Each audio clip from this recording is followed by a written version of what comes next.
Welcome to Patients at Risk, a discussion of the dangers that patients face when physicians are replaced with non-physician practitioners. I'm your host, Dr. Rebecca Bernard, and I'm joined by my co-host and the co-author of our book, Patients at Risk, The Rise of the Nurse Practitioner and Physician Assistant in Healthcare, Dr. Naran Alajba. Good evening. One of the ways that corporations have been successful in replacing physicians with lesser trained medical practitioners is by creating a sense of equivalence so that patients think that the care that they receive is the same. For example, both physicians and nurse practitioners and physician assistants wear white coats, they have similar appearing badges, and they may even be all referred to as doctor, even if the doctorate is not a medical degree. And not only do these corporations elevate the role of non-physicians, but they also work to bring down the level of physicians. On many healthcare websites, physicians are listed as mere providers. The once named doctor's lounge is now the provider's lounge.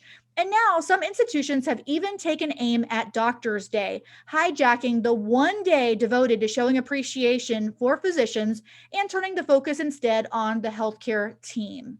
Today, Dr. Marsha Haley, a radiation oncologist, joins us to discuss an article that she wrote for the Bucks Courier Times about the appropriation of Doctor's Day. Dr. Haley, welcome to the podcast. Thank you for having me. Can you start us out, Marsha, by telling us just a little bit about Doctor's Day, what it is, and why we celebrate it? Yes, so March 30th is National Doctor's Day. Doctor's Day was established on March 30th, 1933 in Winder, Georgia, by Eudora Almond, wife of Dr. Charles B. Almond. The date is the first anniversary of a doctor using ether anesthesia by Dr. Crawford W. Long.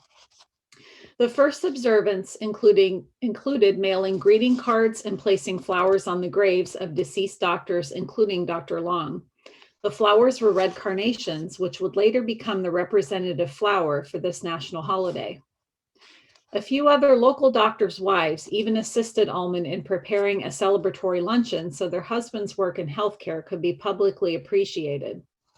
On October 30th, 1990, President Bush signed Resolution number 366, which became public law, designating March 30th as National Doctors' Day to honor the contribution of physicians who serve our country.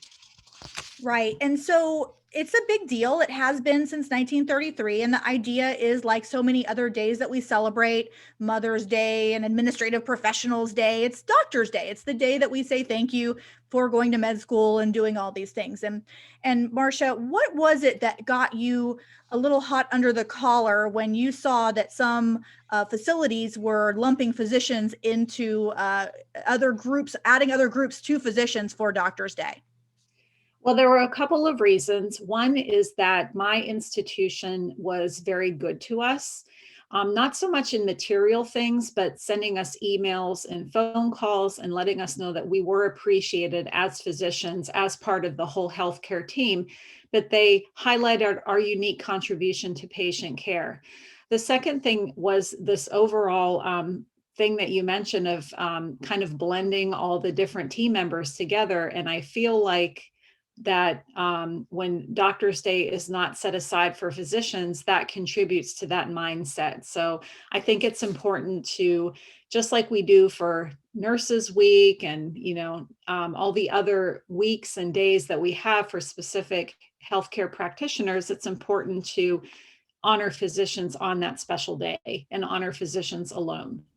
And Marsha, you pointed out in the letter to the editor that you wrote that doctors today are facing a lot of burnout and moral injury. And you felt that by not recognizing doctors, at least giving them the one day that's supposed to be reserved for them, that actually contributes to moral injury. Can you talk a little bit about that?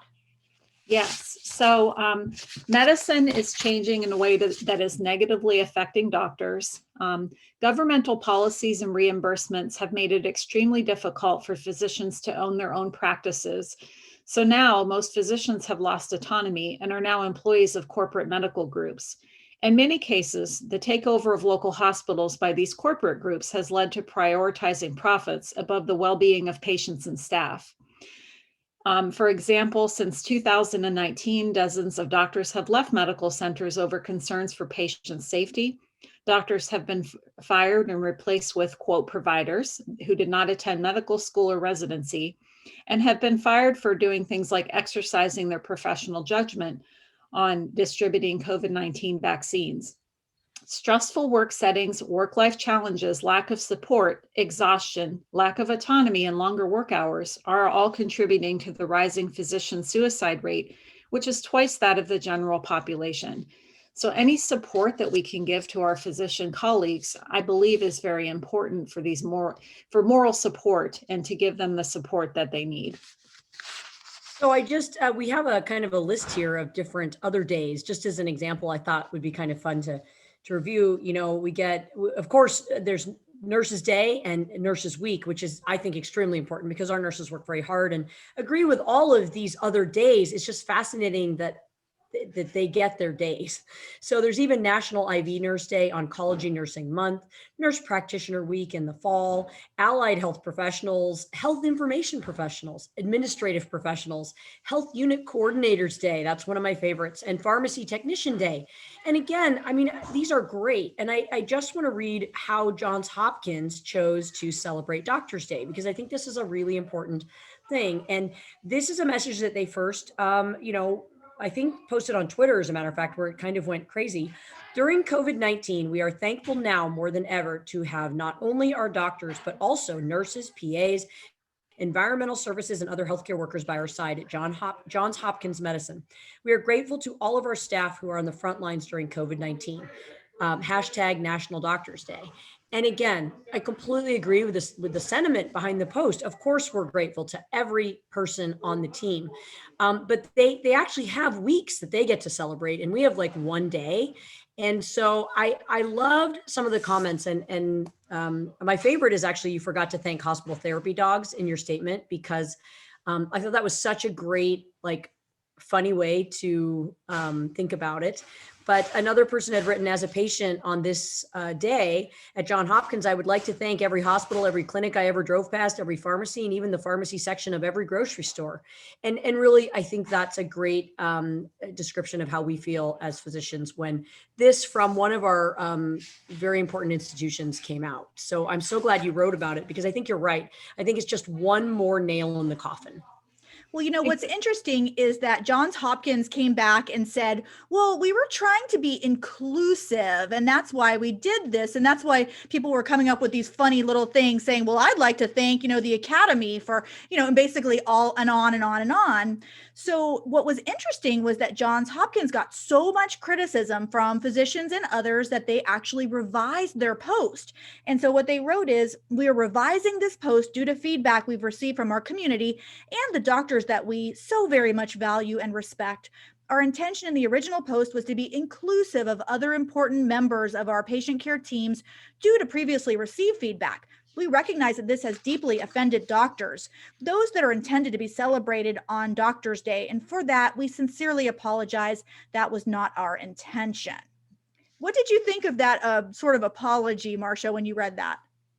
I thought it was very good that so many people jumped on that post and commented, because it wasn't just physicians that noticed that it was tone deaf toward doctors.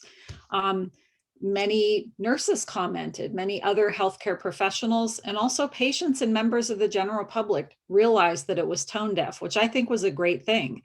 And the thing that bothered me the most, though, was that physicians felt hurt by this. They felt ignored by this and comments like it. And one physician, which really affected me, said that this tells me that this healthcare institution doesn't value their physicians. They don't give due recognition to their hardworking, burned out physicians who have sacrificed blood, sweat, and tears so that Johns Hopkins can be ranked a top hospital.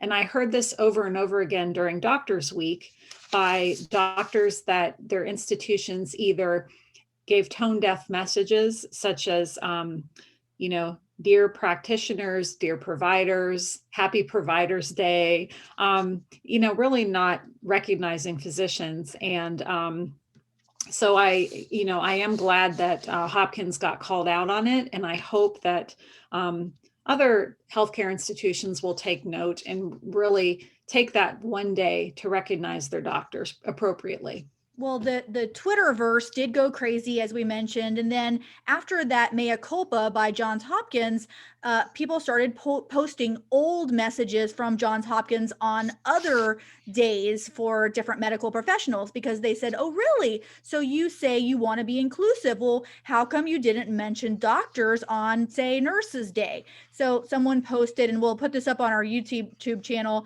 the Nurses Day, which was May 6th, and it says, from Johns Hopkins Medicine, every day, nurses provide compassion and care, motivation and inspiration. They are at your side in moments of need and leading innovations that shape our future.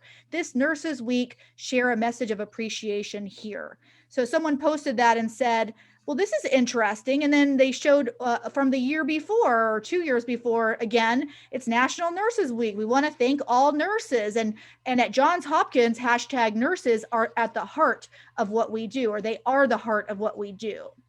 And then even more, somebody made a montage where they took all the Johns Hopkins tweets for, let's see, there is Happy Medical Laboratory Professionals Week. We are grateful to our lab techs and pathologists. I guess they threw in doctors there, pathologists. And then there's another one for National Physical Therapy Week, National Radiologic Technologist Week, and so on and so forth. And people were just saying, well, this is clearly it's only when it's physicians that you guys need to feel the need to include everyone else. And why do you think it is that these institutions are not able to give physicians any recognition or acknowledgement even on their own day? That's a really good question. And again, I think it speaks to this broader appropriation of the word doctor. And nowadays in clinics, just because someone refers to themselves as a doctor doesn't mean they're a physician. And in many ways that we've talked about on this podcast before, this benefits the healthcare system, because if they don't have to hire physicians to, say, cover clinics or cover the ER, this can be financially beneficial to them. And so that professional confusion is beneficial to the healthcare system in many ways. And so I think it's part of a broader narrative that we've seen in probably the past 10 years. Right. And I think it comes back, we have to talk about the provider thing again, because we'll put up on our YouTube the next screenshot that we have, which is from Emblem Health. And it says, thank you, providers, celebrating providers on National Doctors Day. And then it says, today is National Doctors Day, and Emblem Health is celebrating all the work and dedication of our network physicians and all the healthcare professionals who help deliver quality care to our members. So Narayan, I know that the word provider makes like my blood pressure goes up like crazy. So what do you think when you see this? Well, I mean, obviously I'm the person who had the guts, or maybe just wasn't thinking clearly when I published the article that was quoting another article, which I still want to be clear about, talking about, the Weimar Republic and the use of, stripping essentially physicians of their title doctor. So I guess that's really what the point of the article was, that when you strip the title of people who have worked their tail off for a decade to save the lives of patients, I think people think it's about ego.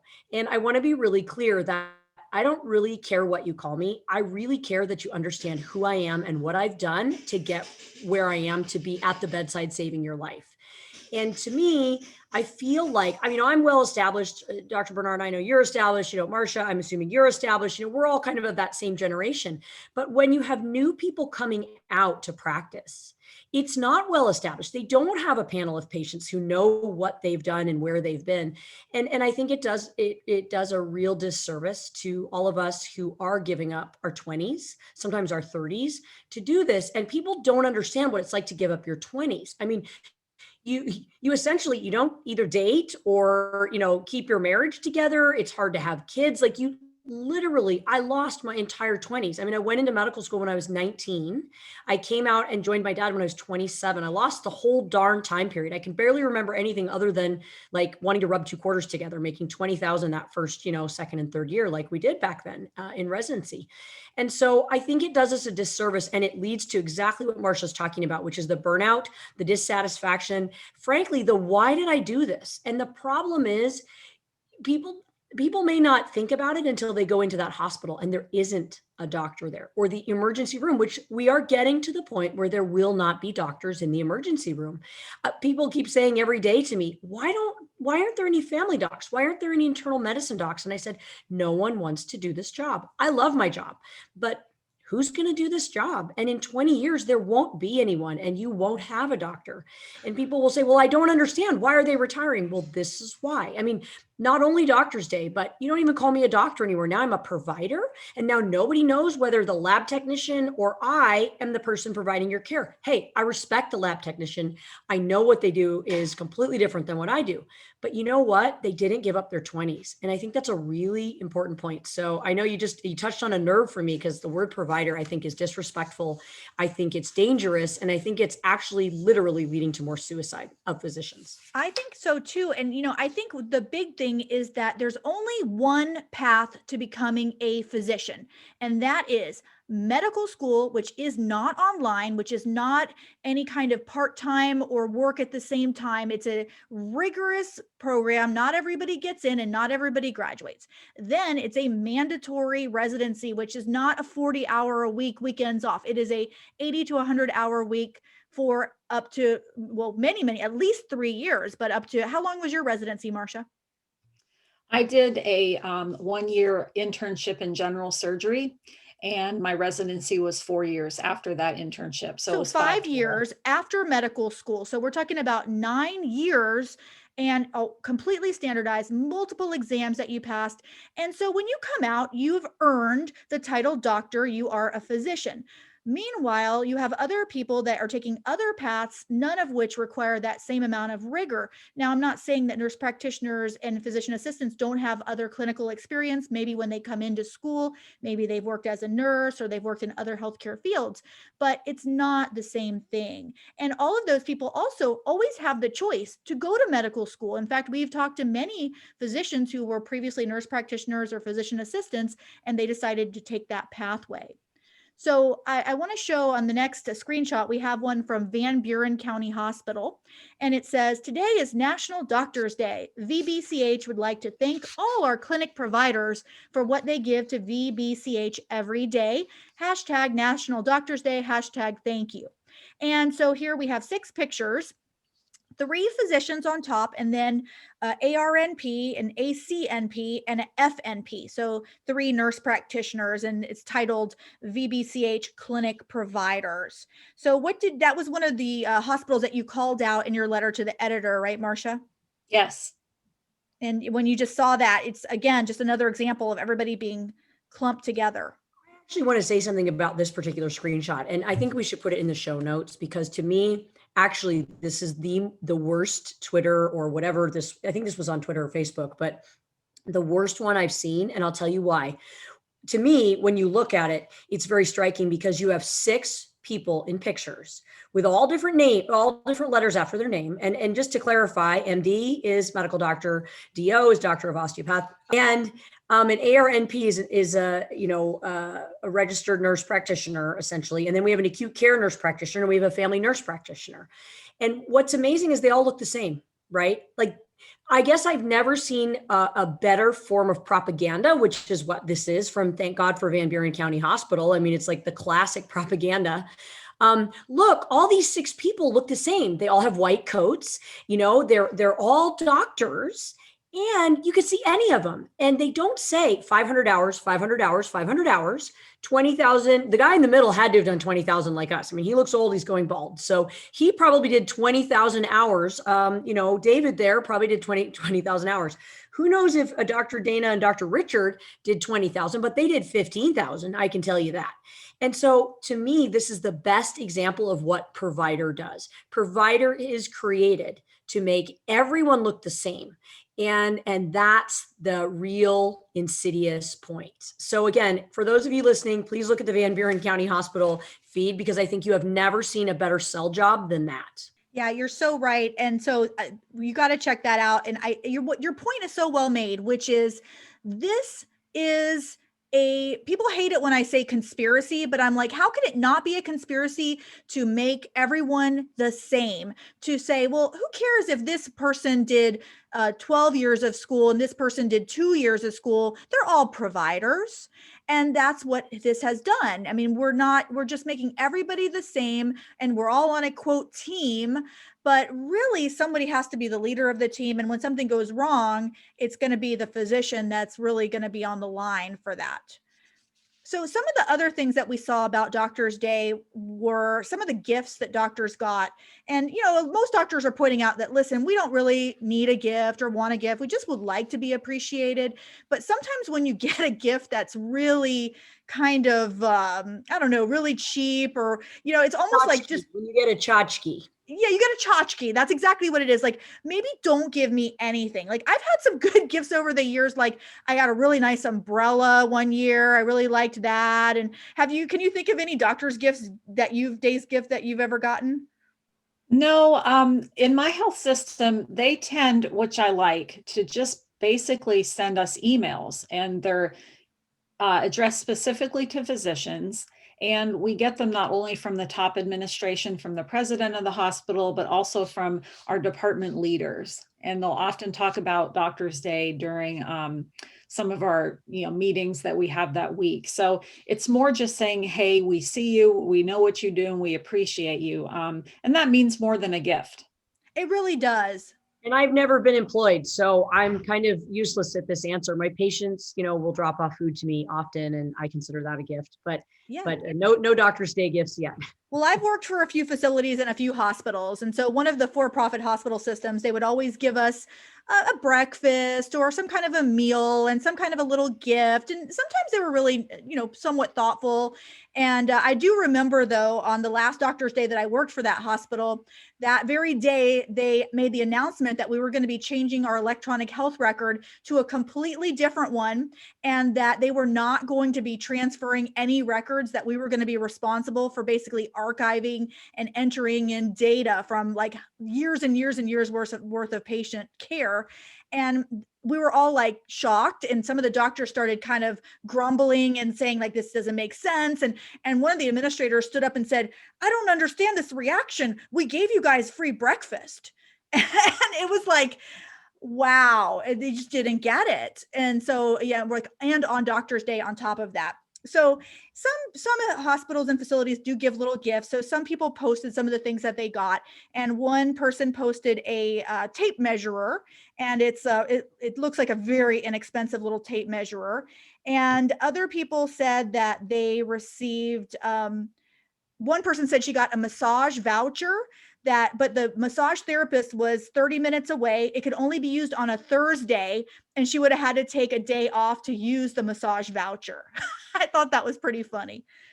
And then a lot of people saying they got emails, but some of them were very nice, but some of them were, again, dear practitioners, also praising mid-levels, nurses, administrators, and even housekeepers for being, quote, healthcare heroes on Doctor's Day. And one person said they got an email that had a reminder that said, smile more, which is just crazy. And then one thing that was very interesting that seems to be pretty common is that some doctors got emails asking for donations.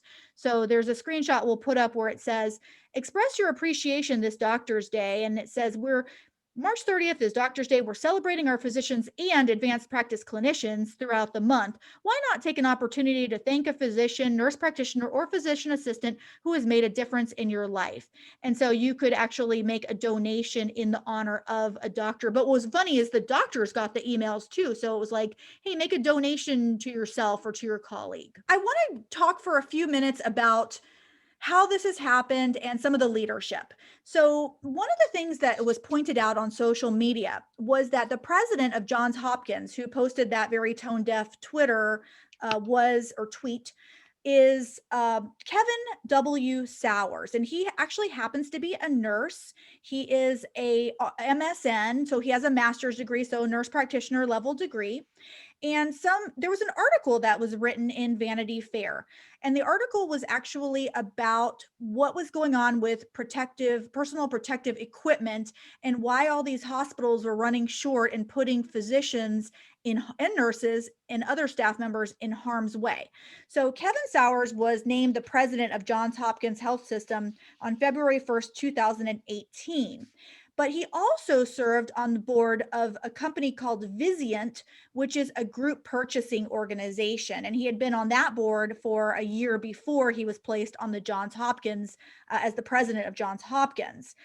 What do you guys know about group purchasing organizations? Marsha, do you know much about that? So they are legal entities that negotiate contracts with supply vendors on behalf of their members, such as hospitals and health systems. They're powerful because they can negotiate directly with suppliers to achieve, quote, remarkable savings. In return, the hospitals may offer to buy exclusively from certain vendors, and the more a GPO member spends with a particular vendor, the greater their savings may be. And problems kick in when the supply runs short, or when a supplier that's been awarded an exclusive contract inflates the prices artificially. And we know from Dr. Marion Mass, who's done a lot of research on GPOs, that GPOs can actually increase the overall costs of healthcare, not only for the organization, but for the healthcare system as a whole. Just going to say, I think we talked about this, maybe even our last podcast a little bit, but when I tried to order N95s, obviously I am ground zero where COVID started, right? I'm right across the water, 1 hour by ferry from Seattle. And I have patients who lost grandparents in that first wave of deaths at the Kirkland nursing home. So I had started, I think, trying to order N95s in a pediatric clinic. It's not like it's a regular supply thing. So I had reached out to Henry Schein and was going to order some. And they were like, it's actually funny to think back on it. I ordered them for maybe $10 for a box of 25. And then when you go to pay, they say, hey, do you want 3 more boxes for $10? And I was like, oh, or maybe it was 20 for 3 boxes. I'll never forget that part. The 3 boxes were less than the 1 box. And I was like, oh, 3 more boxes? What the heck? I'll order those 3 for another, $10 to add on. And then I was so excited. It was like, oh, it's being ready. It's being put together, whatever. And then a week and a half to 2 weeks later, it should have been shipped already, but I got a message that it wasn't. And now the 1 box is $50, $100. And I think that's a great example. When supplies run short, you have this supply and demand. And here's the thing, I get business, right? Supply and demand is very straightforward. When supply is down and demand is high, costs go up. Very true.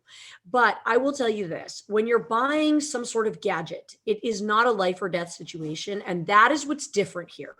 And the government has removed the anti-kickback rules for GPOs. They are allowed to get they're basically allowed to do what the mob does, and it's legal. And to me, that's, I guess, the fascinating part. So I do want to throw it in there that, the definitions Marsha's talking about are really important, but what we're missing here is they can jack up the price, and that's what they did with PPE.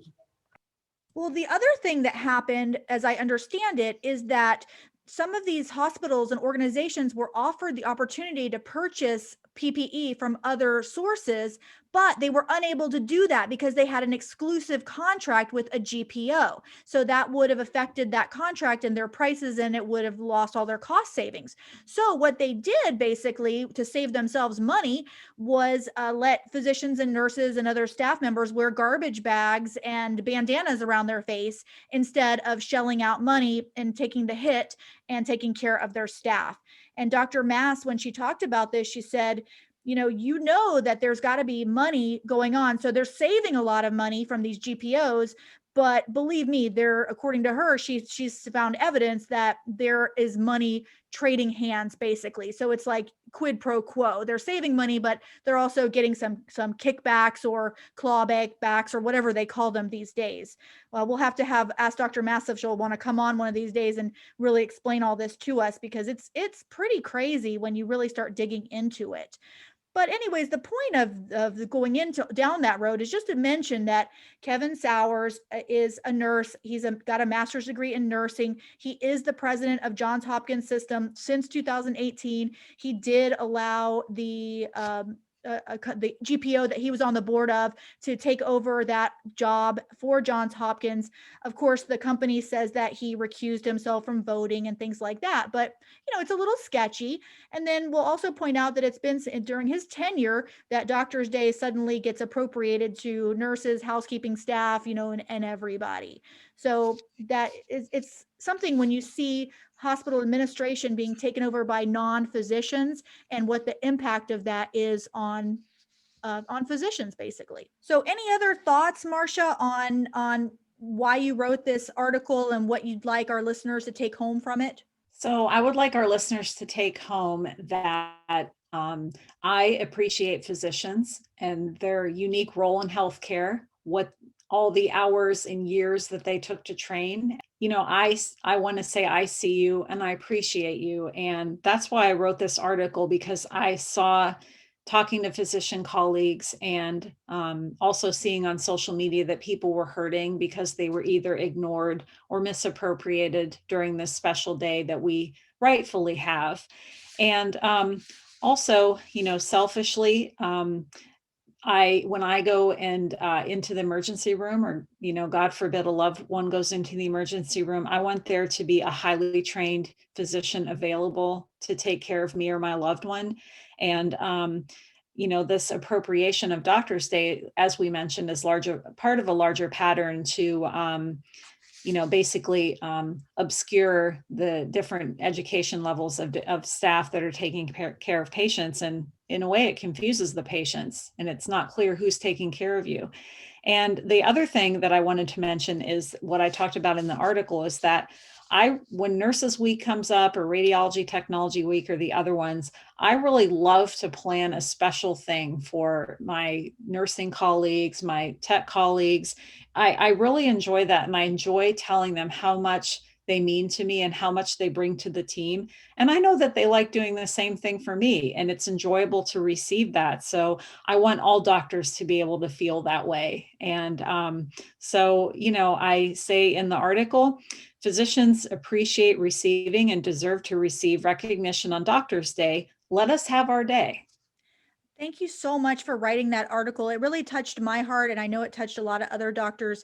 I think about a colleague that we lost. It was about a week after Doctor's Day. There was an emergency physician that I didn't know him personally, but I knew him from social media, and he took his own life about a week after Doctor's Day. And I was looking at his Facebook feed, and it was just full of this uplifting messages, wishing his colleagues happy Doctor's Day. But clearly he was really hurting, and we don't know everything about why. But as you mentioned, physician suicide is real, and moral injury and burnout is real. And so we need to recognize and appreciate the effort and the work that doctors put into what they do. And the other thing, to your point of, you would like to make sure that a physician is there for you when you need them, for your family as well. When we polled the 10,000 different Facebook members of Physicians for Patient Protection, we put out a poll and we asked, why are you a member of this group?